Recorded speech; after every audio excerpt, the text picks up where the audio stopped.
Cantonment থেকে কিছুক্ষণ আগে বের হয়েছে সোহাগ। তখন কর্নেল স্যার বলেছিলেন আজই অপারেশন হবে, কিন্তু পরে জানতে পারে সেটা পিছিয়ে আগামীকাল করা হয়েছে। তাই আর দেরি না করে কর্নেল আসাদ শিকদারের অনুমতি নিয়ে বেরিয়ে পড়েছে শেহজাদকে দেখতে। বের হওয়ার পর ঠিক করলো খালি হাতে যাবে না। আর ওরা খাবার খেয়েছে কিনা কে জানে, তাই আগে একটা ফুলের তোড়া কিনবে, তারপর একটা ভালো বুফে প্যাক করিয়ে নিয়ে শেহজাদের ফ্ল্যাটে যাবে। যেই ভাবনা সেই কাজ। প্রায় আধ ঘন্টা পর শহরে পরিচিত এক বুফে রেস্টুরেন্টে পৌঁছে গেল সে। পছন্দ মতো খাবারের অর্ডার দিয়ে পাশে একটা ফুলের দোকানে দাঁড়িয়ে ফুলের বুকের জন্য অর্ডার করলো। তারপর খাবারের বুফে তৈরি হলে সেটা নিয়ে ফুলের দোকানে দাঁড়ালো বুকে তৈরি হওয়ার অপেক্ষায়। ঠিক তখনই চোখে পড়ল সামনের দিকে। রনির হাত ধরে ধীরে পায়ে এগিয়ে আসছে নমি। আকাশি রঙের সালোয়ার কামিজে অপূর্ব লাগছে মেয়েটাকে। কোমর ছুঁয়ে যাওয়া লম্বা বেনিটা হাঁটার তালে দুলছে এদিক ওদিক। মুখে কোনো বাড়তি সাজ নেই, তবুও যেন চোখ ফেরানো যায় না। সোহাগ এক দৃষ্টিতে তাকিয়ে রইল। নবী ধীরে ধীরে এসে তার ঠিক পাশে দাঁড়ালো। তারপর দোকানদারের দিকে তাকিয়ে মিষ্টি গলায় বলল, ভাইয়া একটা ছোট্ট গোলাপের বুকে বানিয়ে দিন তো। কথাটা শুনে সোহাগের ভ্রু কুঁচকে গেল। আরে, আমি থাকতে দোকানদারের কাছে ফুল চাইতে হবে কেন? নিজের মনে বিড়বিড় করলো সে। তারপর মাথায় কী যেন চাপলো। আর কিছু না ভেবে সাজিয়ে রাখা গোলাপের ঝুড়ি থেকে একটা লাল গোলাপ তুলে নিল। তারপর সোজা নমির সামনে গিয়ে এক হাঁটু গেড়ে বসে ফুলটা বাড়িয়ে দিয়ে মুখে দুষ্ট হাসি টেনে বলল, এটা নাও, এটা তোমার জন্য রসগোল্লা। তোমার লম্বা চুলের খোপায় গুজে নিও, খুব মানাবে। সামনে দাঁড়িয়ে থাকা মহিলা মুহূর্তে বিরক্ত হয়ে গেলেন। চেনা নেই জানা নেই একজন মানুষ হুট করে তাকে রসগোল্লা বলে ডাকলো। মানছে তিনি একটু মোটা, মাত্র 85 কেজি ওজন, তাই বলে এভাবে রসগোল্লা বানাবে? এই যে শুনছেন, কে আপনি? আমাকে কেন ফুল অফার করছেন? আর আমি রসগোল্লা? আমাকে কি রসগোল্লার মতো দেখতে? বেয়াদব লোক। আর যদি রসগোল্লা হইও, তাতে আপনার সমস্যা কোথায়? আপনি খাওয়ান আমাকে? প্রকোচকে কড়া গলায় বললেন সেই মহিলা। হঠাৎ এমন ধমক খেয়ে হকচকিয়ে গেল সোহাগ। মহিলার ধমক খেয়ে ভ্রম কাটল সোহাগের। ভ্রম কাটতেই ফ্যাকাশে মুখে তাকালো সে। কোথায় রনি আর কোথায় সে রসগোল্লা? এখানে তো দাঁড়িয়ে আছে এক যাত্রের মহিলা, আর দোকানদার সহ আরও কতগুলো লোক ওদের দিকে চোখ বড় বড় করে তাকিয়ে আছে। এমনভাবে দেখছে যেন সোহাগ কোনো চিড়িয়াখানার জন্তু। সেই মহিলাও ওর দিকে তাকিয়ে রাগে ফুঁসছে, আর সে কিনে তাকে নমি ভেবে ফুল দিয়ে প্রেম দেখাতে চলে এসেছে। কী করছে ও? সেখানে নমিকে কেন দেখছে? মেয়েটা এমন কি জাদু করলো ওর ওপর যে চোখ যেদিকেই যায় সেখানে শুধু নমিকে দেখতে পায়? নিজের ওপরে ভীষণ বিরক্ত হলো সোহাগ। এক হাতে খাবারের বুফে, অন্য হাতে মাথা চুলকে জোর করে হেসে উঠল। চারপাশে একবার ভালো করে তাকিয়ে অপ্রস্তুত মুখে মহিলার দিকে তাকিয়ে বলল, সরি খালা, আমি আসলে আপনাকে অন্য একজন ভেবে ভুল করেছি, সত্যি দুঃখিত। খালা মানে? এই আমাকে কোন দিক থেকে খালা মনে হচ্ছে? বেয়াদব মানুষ। একবার রসগোল্লা তো একবার খালা। মানে কি এসবের চোখের মাথা খেয়েছেন নাকি? মহিলার এমন ধমকে আবার হকচকিয়ে গেল সোহাগ। কি উত্তর দিবে বুঝতে না পেরে বলল, মানে আপা, সরি, আমি সত্যি বলছি, ইচ্ছে করে করিনি, মানে সোহাগের এমন উদ্ভট কথায় মহিলা আর কিছু না বলে গোলাপের বুকে নিয়ে বিরক্ত মুখে সেখান থেকে সরে গেলেন। সোহাগও আর এক মুহূর্ত দাঁড়ালো না। দোকানদারের হাতে ফুলের দাম মিটিয়ে বুকেটা নিয়ে দোকান থেকে বেরিয়ে নিজের গাড়ির দিকে এগিয়ে গেল। গাড়িতে উঠে দরজাটা বন্ধ করতে একটা দীর্ঘশ্বাস বেরিয়ে এলো তার। স্টিয়ারিংয়ে মাথা ঠেকে কিছুক্ষণ চুপচাপ বসে রইল সে।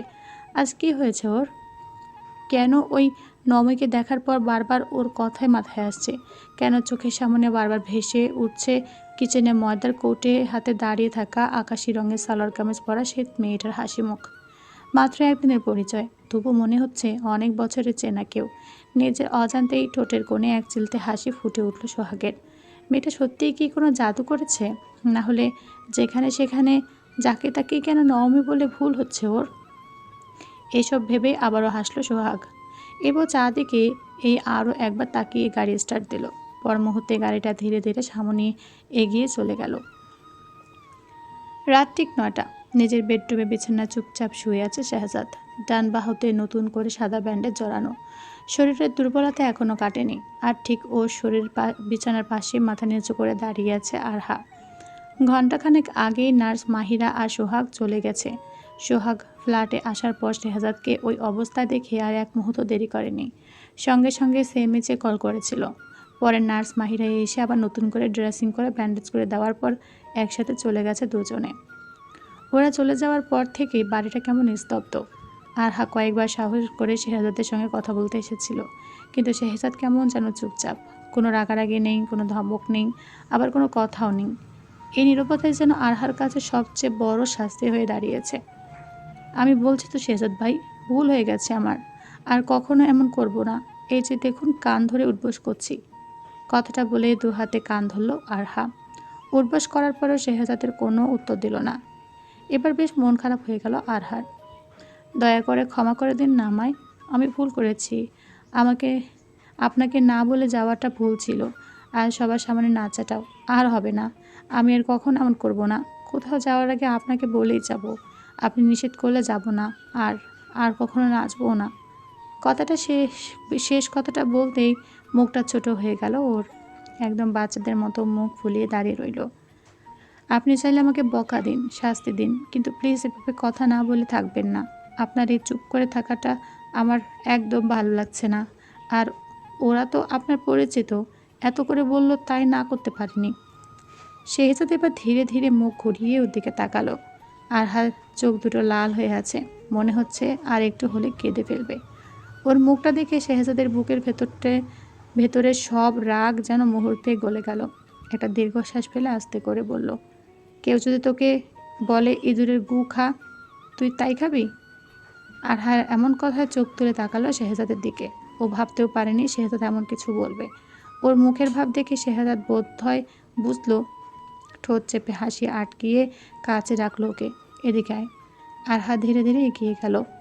শেহজাদ ওর হাতটা নিজের হাতে নিয়ে নরম গলায় বলল, আমি তোর ওপর রাগ করিনি আরু, রাগ করেছি তোর এই অবাধ্যতার উপর।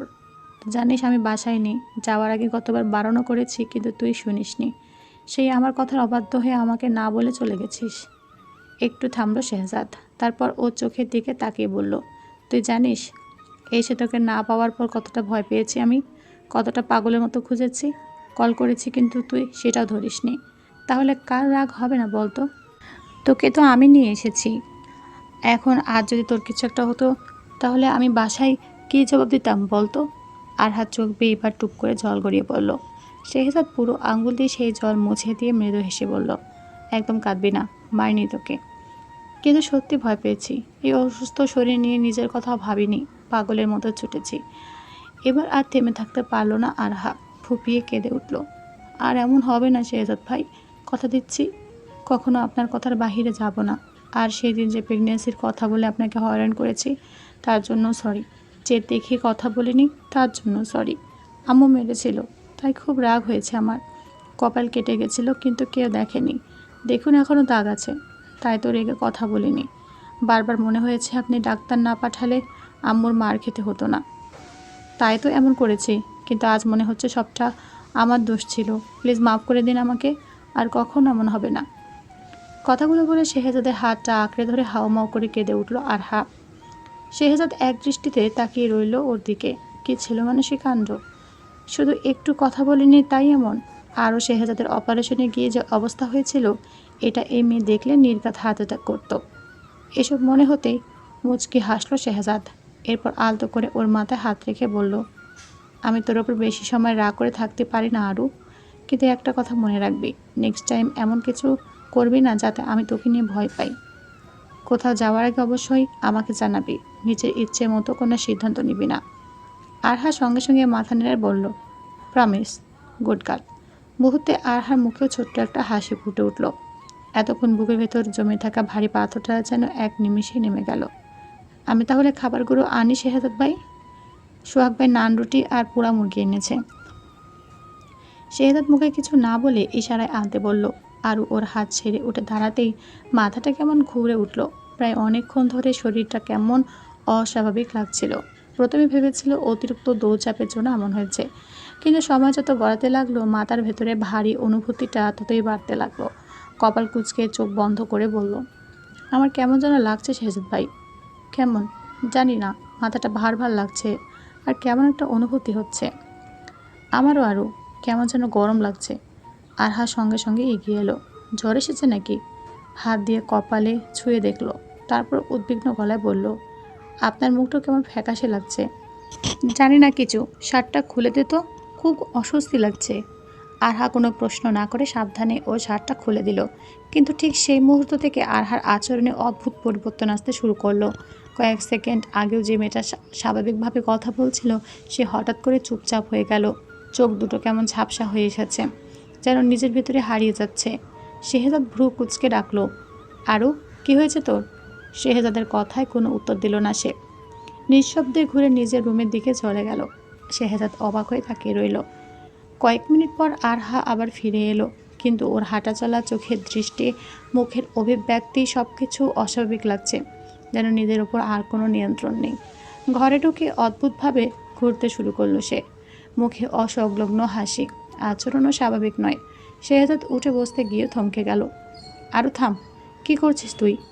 কথাটা বলে সে বিছানা থেকে নামার চেষ্টা করলো, কিন্তু দুপা এগোতে মাথাটা প্রচণ্ডভাবে ঘুরে উঠল।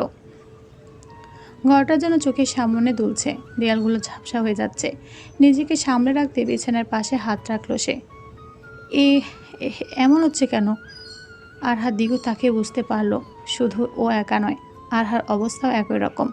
দুজনেরই শরীর ও মস্তিষ্ক যেন ধীরে ধীরে নিয়ন্ত্রণ হারিয়ে ফেলছে। দুজনে বুঝতে পারছে কিছু একটা ভয়ঙ্কর ভুল হচ্ছে, কিন্তু কি সেটার উত্তর তাদের কারো জানা নেই। শেহজাদ ভ্রুকুচকে এক দৃষ্টিতে তাকিয়ে আছে আরহার দিকে। মেয়েটার এমন আচরণ করছে কেন?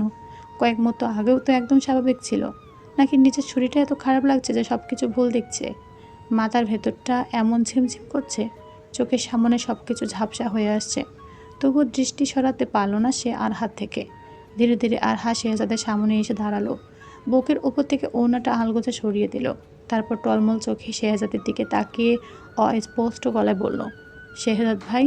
হুম, খুব ছোট্ট করে উত্তর দিল শেহজাদ, কিন্তু আরহার কণ্ঠ শুনে বুঝলো ওর কণ্ঠটা অস্বাভাবিক। কথাগুলো জড়িয়ে যাচ্ছে, যেন নিজের উপর আর কোনো নিয়ন্ত্রণ নেই। আরহা ধীরে ধীরে এসে ওর পাশে বসে পড়ল। কাপা হাতে শেহজাদের হাতটা ধরে শিশু সুলভ গলায় বলল, আমার খুব গরম লাগছে শেহজাদ ভাই, আমি ড্রেসটা খুলে ফেলি। কথাটা শুনে মুহূর্তে বিস্ফোরিত চোখে তাকিয়ে রইল শেহজাদ। কি বলছে মেয়েটা? মাথাটা আবার ঘুরে উঠল, তবুও কোনো মতো নিজেকে সামলে নিয়ে চোখ বড় বড় করে তাকালো আরহার দিকে। ঠিক নেই, কিছু ঠিক নেই। নিশ্চয়ই আমাদের দুজনের সঙ্গে ভয়ঙ্কর কিছু ঘটেছে, না হলে এমন একসঙ্গে হওয়ার কথা নয়। আর আমার আরও নয়, আরও এটা হতে পারে না। নিজের মনে বিড়বিড় করে কথাগুলো বলল শেহজাদ। এরপর আরহার দিকে তাকিয়ে বলল, আরও ঠিক নেই, তুই শান্ত হ। গরম লাগলে আমি এসি চালিয়ে দিচ্ছি, তুই এসব বলবি না। কিন্তু আরহা যেন ওর কোনো কথাই শুনল না। ধীরে ধীরে নিজের কামিজের নিজের অংশ হাত রাখতেই শেহজাদ শেষ শক্তিটুকু দিয়ে টলতে টলতে বিছানা থেকে নেমে এলো। প্রচণ্ড মাথা ঘোরা সত্ত্বেও এক ঝটকা দুহাতে আরহার কবজি চেপে ধরল। না আরু, থাম, প্লিজ থাম। জানি তুই নিজের মধ্যে নেই, কিছু একটা হয়েছে আমাদের, কিন্তু প্লিজ এমন করিস না। আরহা কিছুই বুঝতে পারছে না।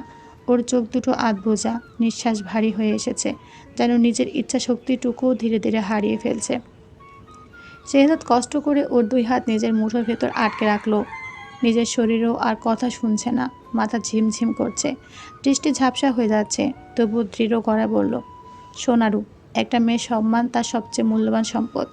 নিজের হুঁশ না থাকলেও আমি কখনো সেটা নষ্ট হতে দেব না। আমি তোকে ভালোবাসি আরু, আজ না হয় কাল পরিবারের সঙ্গে কথা বলেই হোক, কিংবা তাদের বিরুদ্ধে গিয়ে হোক, তোকে নিজের জীবনের সঙ্গী করবই। তখন তোর যা ইচ্ছে হয় করিস, কিন্তু তার আগে কখনো না আরু, কোনো অবস্থাতেই না। শেষ কথাগুলো বলতে বলতে শেহজাদের কণ্ঠ কেঁপে উঠল। নিজের শরীরের ওপর নিয়ন্ত্রণ ধরে রাখাটাই যেন ক্রমশ অসম্ভব হয়ে উঠেছে। তবু আরহার হাত দুটো সে এক মুহূর্তের জন্য ছাড়ল না। আরহা ধীরে ধীরে চোখ তুলে তাকালো শেহজাদের দিকে। ঝাপসা দৃষ্টিতে ওর মুখটা যেন ঠিক মতো দেখতে পাচ্ছে না। তবু ফ্যাকাশে মুখটা দেখে বুকের ভেতরটা কেমন মোচড় দিয়ে উঠল। অস্পষ্ট গলায় ফিসফিস করে বলল, শেহজাদ ভাই। পাখি, আমি এখনই আসছি, শুধু একটু সময় দিন। শেহজাদ কিছু বলতে গিয়েও থেমে গেল। আরহা ধীরে ধীরে ওর হাত থেকে নিজেকে ছাড়িয়ে নিল। টলতে টলতে নিজের বেডরুমের দিকে চলে গেল সে। আরহা চলে যেতে ধপ করে খাটের ওপর বসে পড়ল শেহজাদ। মাথাটা যেন ফেটে যাচ্ছে, চোখের সামনে সব কিছু কেমন ঝাপসা লাগছে। দু হাতে মাথা চেপে ধরে কতক্ষণ বসে রইল তার নিজেরও জানা নেই। হঠাৎ করে তীক্ষ্ণ মিউজিকের শব্দ কানে ভেসে এলো। চমকে উঠল শেহজাদ। এমন জোরে গান কোথা থেকে বাজছে? আর হয়তো তো বেরিয়ে গেল, এখনও ফিরল না কেন? ধীরে ধীরে উঠে দাঁড়ালো সে। ভারী পায়ে এগিয়ে গেল আরহার ঘরের দিকে। ঘরের দরজার সামনে পৌঁছাতেই থমকে দাঁড়ালো শেহজাদ। আরহা এরই মধ্যে পোশাক বদলে ফেলেছে। স্যালোয়ার কামিজের বদলে পরে আছে হালকা ফিনফিন একটা শাড়ি। ফর্সা শরীরে অফ হোয়াইট শাড়িটা যেন আরও আলাদা একটা সৌন্দর্য ফুটিয়ে তুলেছে। ছোট্ট একটা ব্লুটুথ স্পিকারে গান বাজছে গান, আর সেই সুরের তালে নিজের মতো উদ্ভট ভঙ্গিতে নাচছে সে। এলোমেলো চুলগুলো বারবার মুখের উপর এসে পড়েছে। নাচের তালে শাড়ির আঁচল সরে গিয়ে মাঝ মধ্যেই উন্মুক্ত হয়ে উঠছে তার সরু কোমরের একাংশ। হঠাৎ করে শেহজাদের চোখ আটকে গেল সেখানে। আরহার কোমরের বাঁ পাশে ছোট্ট একটা লাল তিল। কি এক অদ্ভুত কারণে চোখ সরাতে পারল না সে। মনে হলো ছোট্ট সেই তিলটাই যেন অদৃশ্য কোনো শক্তিতে তাকে নিজের দিকে টেনে নিচ্ছে। শেহজাদের মাথাটা আরও চিমচিম করে উঠল। দু হাতে চোখ কষলে মাথা জাগিয়ে নিজেকে সামলে নেওয়ার চেষ্টা করলো সে। মনে মনে বারবার নিজেকে ধমক দিল, কি হচ্ছে আমার? এভাবে তাকিয়েছে কেন? কিন্তু যতই নিজেকে সামলাতে চাইছে ততই যেন দৃষ্টি অবাধ্য হয়ে উঠছে। ঠিক তখনই নাচতেই আরহার চোখ গিয়ে পড়ল দরজার সামনে দাঁড়িয়ে থাকা শেহজাদের উপর। মুহূর্তের মধ্যেই থেমে গেল সে। মৃদু হাসি ফুটে উঠল তার ঠোঁটে। সেই হাসিতে ছিল একরাশ নেশা, একরাশ সরলতা আর অদ্ভুত এক আকর্ষণ। ধীরে ধীরে এগিয়ে এসে শেহজাদের একদম সামনে দাঁড়ালো আরহা। কোনো কথা না বলে শেহজাদের দুটো হাত আলতো করে নিজের হাতে তুলে নিয়ে নিজের কোমরে জড়িয়ে নিল। এই স্পর্শটুকুতেই কেঁপে উঠল শেহজাদ, যেন সারা শরীরে এক মুহূর্তে শিহরণ বয়ে গেল। চমকে উঠে নিজেকে সরিয়ে নিতে চাইতেই আরহা আরও শক্ত করে তাকে আঁকড়ে ধরল শেহজাদকে। আরও কি করছিস? অস্পষ্ট কণ্ঠে বলতে গিয়েও থেমে গেল শেহজাদ, কিন্তু আরহা যেন কিছুই শুনল না। পরের মুহূর্তে হঠাৎ ঘুরে দাঁড়িয়ে কোনো সুযোগ না দিয়ে শেহজাদের ঠোঁটে ক্ষণিকের জন্য নিজের ঠোঁট ছুঁয়ে দিল। মুহূর্তটা এতটাই আকস্মিক ছিল যে শেহজাদ বিস্ময়ে স্থির হয়ে রইল। কি ঘটল তা বুঝে উঠতে কয়েক সেকেন্ড লেগে গেল তার। হুঁশ ফিরতে যেন বিদ্যুৎ স্পৃষ্ট মানুষের মতো হঠাৎ করে ছিটকে সরে গেল সে। সারা শরীর কাঁপছে তার, বুকের ভেতর ধুকপুক শব্দটা যেন কানে এসে বাজছে। মনে হচ্ছে শরীরের প্রতিটি স্নায়ু একসঙ্গে বিদ্রোহ করে উঠছে। সেও তো রক্ত মাংসের মানুষ, নিজের অনুভূতি আছে, চাওয়া পাওয়া আছে। আর আরহা এই অপ্রত্যাশিত কাছাকাছি আসা, তার এলোমেলো আচরণ, সব কিছু মিলিয়ে নিজের অবাধ্য অনুভূতিগুলোকে সামলে রাখা কমে কঠিন হয়ে উঠছে। দুহাত শক্ত করে মুঠো করে চোখ বন্ধ করলো শেহজাদ। নিজের ভেতরের ঝড়টাকে দমিয়ে রাখার শেষ চেষ্টা করেও যখন আর পারল না, ধপ করে মেঝেতে শুয়ে পড়ল সে। বুকটা দ্রুত ওঠানামা করছে, নিঃশ্বাসগুলো ভারী হয়ে এসেছে। চোখ দুটো আধ খোলা, কিন্তু দৃষ্টিটা কমে ঝাপসা হয়ে যাচ্ছে। আরহা কিছুক্ষণ স্থির হয়ে তার দিকে তাকিয়ে রইল। তারপর টলতে টলতে ধীরে ধীরে এগিয়ে এলো। নিজের ভারসাম্য ঠিকমতো রাখতে পারছে না সে। শেহজাদের একেবারে পাশে এসে হাঁটু গেড়ে বসল। কাপা হাতে আলতো করে তার কপালে হাত রাখলো। তারপর শিশুসুলভ এক নির্ভরতায় ফিসফিস করে বলল, খুব কষ্ট হচ্ছে শেহজাদ ভাই। শেহজাদ উত্তর দিতে চাইল, ঠোঁট নড়ল, কিন্তু কোনো শব্দ বের হলো না। আরহা ধীরে ধীরে আরও ঝুঁকে এলো। পরম নিশ্চিন্তে মাথাটা শেহজাদের বুকের ওপর রেখে চোখ বন্ধ করলো, যেন পৃথিবীর সবচেয়ে নিরাপদ আশ্রয় এটাই। শেহজাদ দুর্বল হাতে একবার ওর দিকে তাকালো। হাতটা সামান্য উঠালেও আর শক্তি পেল না। মাঝে পথেই থেমে গেল। দুজনেরই শ্বাস প্রশ্বাস ধীরে ধীরে ভারী হয়ে উঠছে। মাথার ভেতরটা ঝাপসা হয়ে আসছে। বাইরের গানটাও যেন ক্রমেই দূরে সরে যাচ্ছে। কয়েক মুহূর্ত পর আরহা সম্পূর্ণ নিস্তব্ধ হয়ে গেল। শেহজাদও শেষবারের মতো চোখ মেলে ওর মুখের দিকে তাকানোর চেষ্টা করলো, কিন্তু চোখের পাতাগুলো আর খুলে রাখতে পারল না। ধীরে ধীরে দুজনে অচেতন হয়ে পড়ল। ঘরের মেঝেতে একজনের বুকের উপর আরেকজনের মাথা রেখে নিঃশব্দ নিশ্চল হয়ে। রাত 10টা অনেক আগে পেরিয়ে গেছে। হাতে ঝিলের লেক পাড়ে একা দাঁড়িয়ে আছে নোমান। চারপাশে রঙিন আলোর ঝলকানি। পানির বুকে সেই আলোয় তৈরি হয়েছে অসংখ্য ঢেউয়ের প্রতিচ্ছবি। জোড়া জোড়া মানুষ আছে, কেউ বেঞ্চে বসে গল্প করছে, কেউ বা ছবি তুলতে ব্যস্ত। আর নোমান, সে প্রায় আধা ঘন্টা ধরে অপেক্ষা করছে। আগামীকাল ওর জন্মদিন, সেই উপলক্ষে শিউলি আর মায়া আজ রাতে ওকে হাতের জেলে আসতে বলেছিল। কিন্তু সময় গড়িয়ে যাচ্ছে, কিন্তু ওদের আসার কোনো নামগন্ধ নেই। ঘড়ির দিকে তাকিয়ে বিরক্তি ভরে একটা দীর্ঘশ্বাস ফেলল নোমান। এরা কি আদৌ আসবে, নাকি আমার সাথে মজা করছে? নিজের মনে বিড়বিড় করল সে। এক লাইনে দাঁড়িয়ে থাকতে থাকতে বিরক্ত লাগছিল, তাই দু হাত প্যান্টের পকেটে ঢুকিয়ে ধীরে ধীরে হাঁটতে শুরু করলো। ঠিক তখনই সামনে পড়ল পরিচিত একটা মুখ। একজন যুবক, তার পাশে হাঁটছে একটি মেয়ে। দুজনে হাত শক্ত করে ধরা। প্রথমে বিশেষ গুরুত্ব দিল না নোমান, কিন্তু কয়েক সেকেন্ড পরই কপাল কুঁচকে আবার তাকালো। মুখটা কোথায় যেন দেখেছে। মনে করার চেষ্টা করতে হঠাৎ করে সব মনে পড়ে গেল। এ তো রায়হান, নমি আপুর স্বামী। নোমানের চোখ মুহূর্তে শুরু হয়ে এলো। মনোয়ারা বেগমের মুখে লোকটার কথা বহুবার শুনেছে। নমি আপুর মুখেও শুনেছে তার নানা কীর্তির কথা, তবে আগে কখনো সামনাসামনি দেখা হয়নি বলে নিশ্চিত হতে পারেনি।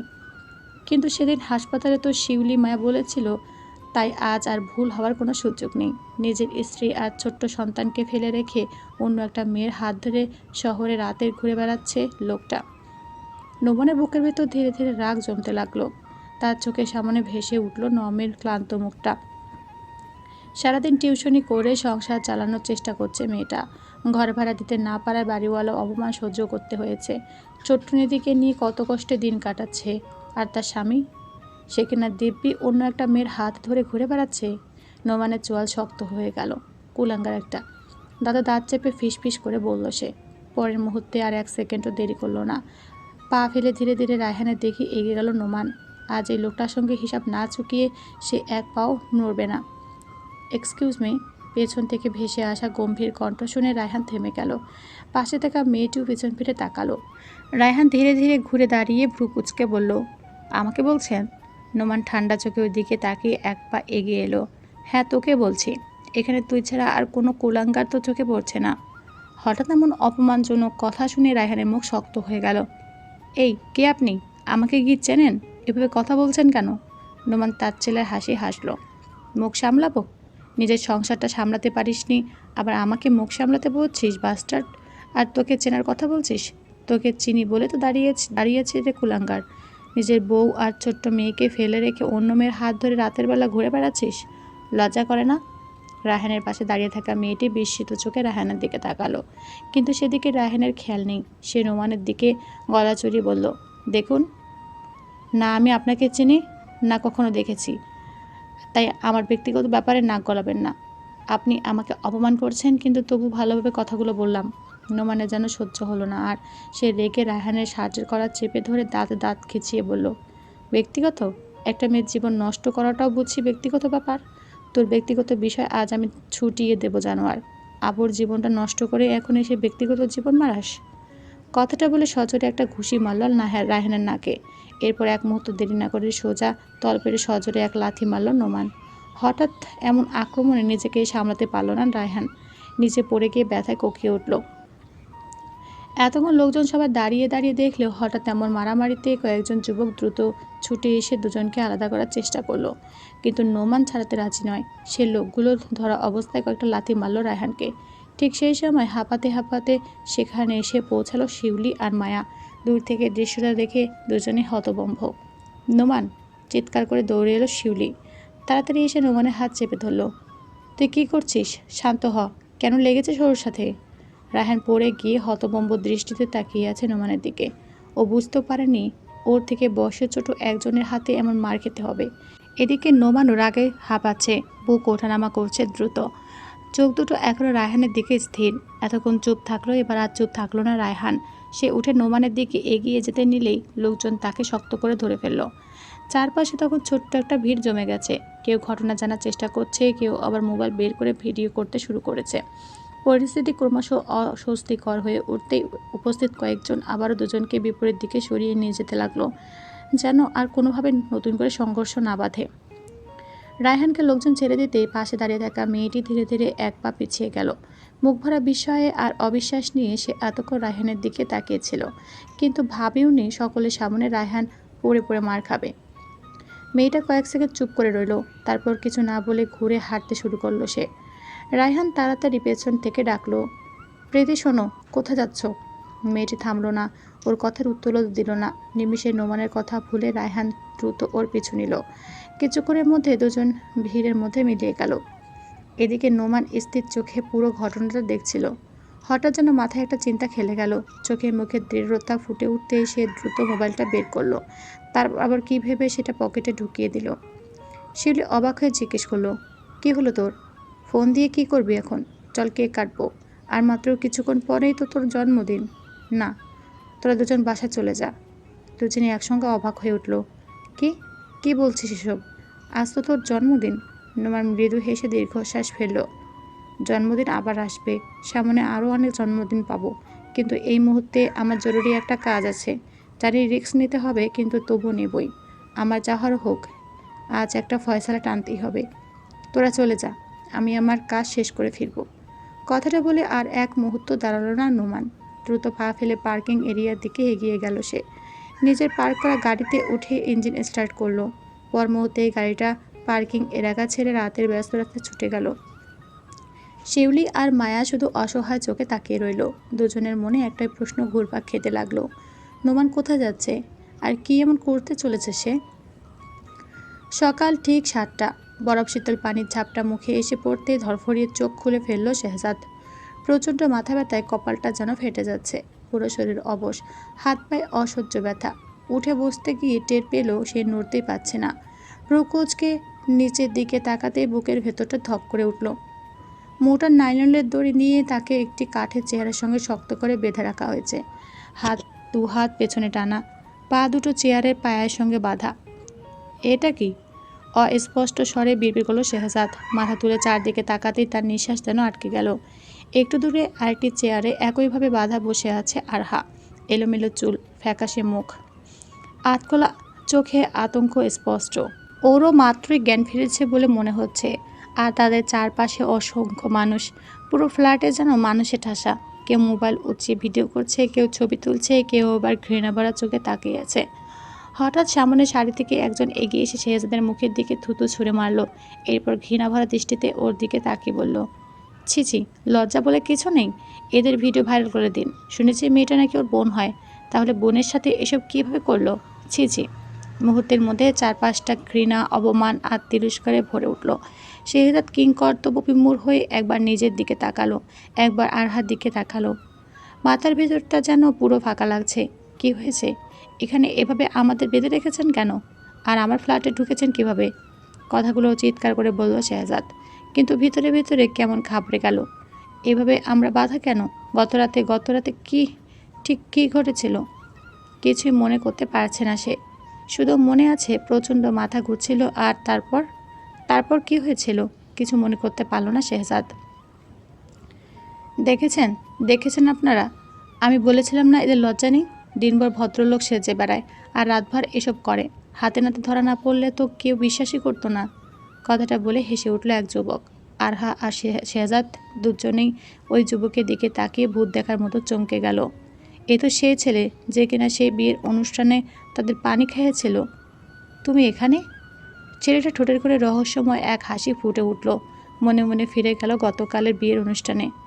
আরহাকে নাচের স্টেজে পাঠানোর সুযোগে নিঃশব্দে ওর পার্স থেকে ফ্ল্যাটের চাবিটা বের করে নিয়েছিল সে। পরে আরহা হয়তো চাবির কথা খেয়ালই করেনি, কিংবা এত ব্যস্ততার মাঝে ভুলে গিয়েছিল। সে চাবি দিয়ে আছে নিশ্চিন্তে ফ্ল্যাটের দরজা খুলে ভেতরে ঢুকেছিল। ঢুকে শেহজাদ আর আরহাকে একসঙ্গে দেখে তার ভেতরে এক অদ্ভুত তৃপ্তি কাজ করেছিল। এটাই তো সে চেয়েছিল। শেহজাদকে ফাঁসাতে হলে এমন একটা পরিস্থিতিই তো দরকার ছিল। সবাই যেন বিশ্বাস করে একজন অসহায় মেয়ের সঙ্গে অনৈতিক কিছু করেছে সে। তাহলে মুহূর্তেই তার সম্মান ধুলো মিশে যাবে। একজন সেনা কর্মকর্তার বিরুদ্ধে এমন অভিযোগ করলে চাকরিটাও টিকে রাখা কঠিন হবে। তাই ইচ্ছে করে আরহার পরনের শাড়িটা আর একটু আধখোলা করে দিয়েছিল সে। তারপর পরিকল্পনা মতো বাইরে গিয়ে লোকজনদেরকে ডেকে এনেছিল। এরপর আর কিছুই করতে হয়নি। বাকিটা জনতাই করেছে। গুজব আর উত্তেজনায় সত্য মিথ্যা যাচাই না করে মুহূর্তের মধ্যেই ছোট্ট ঘটনাটাকে ভয়ঙ্কর এক কেলেঙ্কারিতে পরিণত করেছে সবাই। শেহজাদ ভাই, এটা কেন আটকে রেখেছে আমাদের? কি করেছি আমরা? কি করেছো মানে? কোন আকাম করেছো তা আমরা সবাই জানি। সব ভিডিও করা আছে। এখন আর অস্বীকার করে লাভ হবে না। নিজের চোখে দেখেছি আমরা। দরজা খুলেই দেখি একজন আরেকজনকে জড়িয়ে ধরে মেঝেতে পড়ে আছে। কি করছিলে সেটা এখন নাটক করে ঢাকার চেষ্টা করো না। একজন মধ্যবয়স্ক লোক মোবাইলটা উঁচিয়ে ধরে চিৎকার করে কথাগুলো বলল। অন্য আরেকজন তার সঙ্গে দিয়ে তাচ্ছিল্যের হাসি হেসে পড়ল। এখন আবার নির্দোষ সেজো না মেয়ে। ভিডিওতে সব আছে। পুরো বিল্ডিং দেখেছে তোমাদের কীর্তি। এমন মানুষগুলোর জন্য সমাজটা নষ্ট হচ্ছে। আরহা এতক্ষণ ভয় পেল, এবার আর ভয় পেল না। ভিতরে ভিতরে ভীত হলে উপরে নিজেকে যতটা সম্ভব শক্ত রেখে গর্জে উঠল সে। এই যে আপনারা যে আমাদের বেঁধে রেখেছেন, তার বদলে আপনাদের সকলকে আমি জেলের ভাত খাওয়াতে পারি। এটা কি জানেন?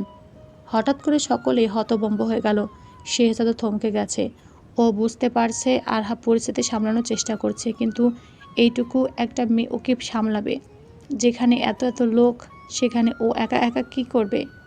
ওর কথা শুনে এগিয়ে এলো একজন মহিলা। সজোরে আরহার গালে একটা চড় মেরে বলল, দেখেছেন আপনারা, মেয়ে হাতে নাতে ধরা খেয়েছে, তবুও তার তেজ কমেনি। সমস্যা নিয়ে অপেক্ষা করো, পুলিশ আসুক, তারপর যা করার করবে। ভিড়ের মাঝখান থেকে আরেকজন বলল, শুধু পুলিশ না, ওদের পরিবারের লোকদেরও খবর দেওয়া হয়েছে। আর উনি যেহেতু সেনাবাহিনীর অফিসার, ক্যান্টনমেন্টও জানানো হয়েছে। এত বড় অফিসার হয়ে যদি এমন কাজ করে, তাহলে ঊর্ধ্বতন কর্তৃপক্ষেরও তো জানাও দরকার। কথাগুলো শুনে শেহজাদের বুকের ভেতরটা হিম হয়ে গেল। মির্জা বাড়িতে খবর গেছে, আবার ক্যান্টনমেন্টেও? মাথার ভেতর যেন মুহূর্তে বজ্রপাত হলো। সে মরিয়া হয়ে গত রাতের কথা মনে করার চেষ্টা করলো, কিন্তু যত চেষ্টা করছে ততই মাথার ভেতরটা ফাঁকা লাগছে। মনে পড়ছে শুধু প্রচণ্ড মাথা ঘোরা, আর তারপর সব কিছু অন্ধকার। কি ঘটেছে, কেন সবাই এমন ঘৃণার চোখে তাকাচ্ছে, তার কিছুই মনে নেই। চোখের কোণ বেয়ে নিঃশব্দে জল গড়িয়ে পড়তে লাগলো শেহজাদের। ও একবার চারপাশে তাকালো, তারপর দৃষ্টি গিয়ে থামলো আরহার উপর। মেয়েটার চোখ লাল হয়ে আছে, দুই হাত দড়ির চাপে লালচে হয়ে গেছে, মুখ দিয়ে নীরবে গড়িয়ে পড়ছে অশ্রু। আতঙ্কে কাঁপছে পুরো শরীর। দৃশ্যটা দেখে শেহজাদের বুকটা মোচড় দিয়ে উঠল। সে দড়ির বাঁধন ছাড়ানোর ব্যর্থ চেষ্টা করে উঁচু গলায় বলল, এই আপনারা শুনুন, আমি জানি না গত রাতে কী হয়েছে। সত্যি বলছি, আমার কিছুই মনে নেই। আপনারা যা বলছেন যদি সত্যি তেমন কিছু হয়ে থাকে, তার দায় আমি এড়ে যাচ্ছি না। কিন্তু প্লিজ ওকে ছেড়ে দিন। ও ভয় পেয়ে গেছে। ওকে এভাবে বেঁধে রাখবেন না। যা বলার আমাকে বলুন, যা শাস্তি দেওয়ার আমাকে দিন, কিন্তু ওকে ছেড়ে দিন। কিন্তু কেউ শুনল না শেহজাদের কথা। উল্টো কয়েকজন এগিয়ে এসে শেহজাদকে এলোপাথারি মারতে লাগলো। এতটা আঘাত করলো যে ওর ব্যান্ডেজ ছুটে গিয়ে ফিনকি দিয়ে রক্ত ঝরছে। আর সামলাতে পারল না আরহা, নিজেকে অনেক সহ্য করেছে আর না। চারদিকে একবার তাকিয়ে এবার চিৎকার করে উঠল আরহা, ওকে ছাড়ুন, আর মারবেন না। কেন মারছেন, ছাড়ুন। কিন্তু কেউ আরহার কথাও গায়ে মাখল না। হাওমাও করে কেঁদে উঠল আরহা। ঠিক তখনই হঠাৎ দরজার দিকে থেকে ভেসে এলো একটি গম্ভীর কণ্ঠ, এক মিনিট, আপনারা যা করছেন সেটা কি আদৌ ঠিক করছেন? কোন অধিকারে ওদের বেঁধে রেখে এভাবে মারছেন? আপনারা কি জানেন ওরা স্বামী স্ত্রী? একজন বিবাহিত দম্পতি একসঙ্গে থাকলেই কি সেটা অপরাধ হয়ে যায়? তাহলে কোন ভিত্তিতে আপনারা এভাবে ওদের নির্যাতন করছেন? কণ্ঠস্বরটা শুনে মুহূর্তের মধ্যে থমকে গেল চারপাশ। একে একে সবাই দৃষ্টি ঘুরে গেল দরজার দিকে। দেখলো দরজার সামনে দাঁড়িয়ে আছে একজন মানুষ, যার মুখে খুশির ঝিলিক। লোকটাকে দেখে মনে হচ্ছে সে নিশ্চিন্তিত নয়, উল্টো মহাখুশি। সবাই বিস্ময়ে চোখ বড় বড় করে তাকিয়ে রইল মানুষটার দিকে।